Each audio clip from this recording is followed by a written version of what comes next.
دنیا بھر میں دعوت اسلامی پیسفل مانی جاتی ہے. ہماری گورنمنٹ بھی ہم سے مطمئن ہے کہ یہ پورا ہم لوگ ہیں, یہ کبھی بھی روڈوں پہ نہیں آئیں گے, یہ ہڑتال کے کال نہیں دیں گے, گھیراؤ جلاؤ نہیں کریں. ان کو پتہ ہے, گورنمنٹ کو بھی پتہ ہے ہماری, سمجھے.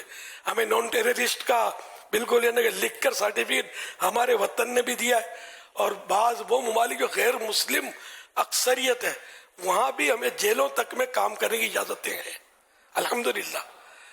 کبھی کبھی غیر مسلم بھی مسلمان ہو جاتے ہیں, مسلمان ہوتے ہیں تو وہ کرائم چھوڑ دیں گے. اس طرح پیسفل, یعنی ہم لوگ صوفیہ کہلاتے ہیں, یعنی صوفیوں کی تنظیم ہے دعوت اسلامی. صوفی بے ضرر ہوتا ہے, یہ نہیں ہوتا مارا ماری والا اور دھمکیاں اور وہ کال دینا, اس کا تختہ الٹ دیں گے, حکومت کا ہم تختہ الٹ دیں گے, اینٹ سے اینٹ بجا دیں گے, اس طرح کا کچھ بھی دعوت اسلامی نہیں کہتی.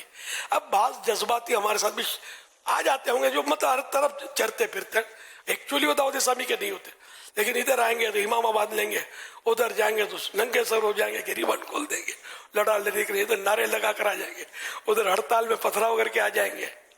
تو اس طرح کے لوگ ہم کو بعض اوقات دعوت اسلامی کو داغ لگاتے ہیں. اب اس کا کوئی حل نہیں ہے نا یار, اب اتنا بڑا سمندر ہے, اب اس پہ مچھلیاں بھی ہیں, جھینگے بھی ہیں, تو کیکڑے بھی ہیں, تو دریائی سانپ بھی تو ہوتے ہیں نا جو خطرناک ہوتے ہیں.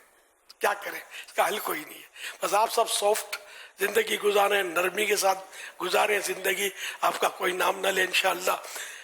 ہے فلاح و کامرانی نرمی و آسانی میں, ہر بنا کام بگڑ جاتا ہے نادانی میں. ڈوب سکتی ہی نہیں موجوں کی طغیانی میں جس کی کشتی ہو محمد کی نگہبانی میں. صلی اللہ علیہ وسلم.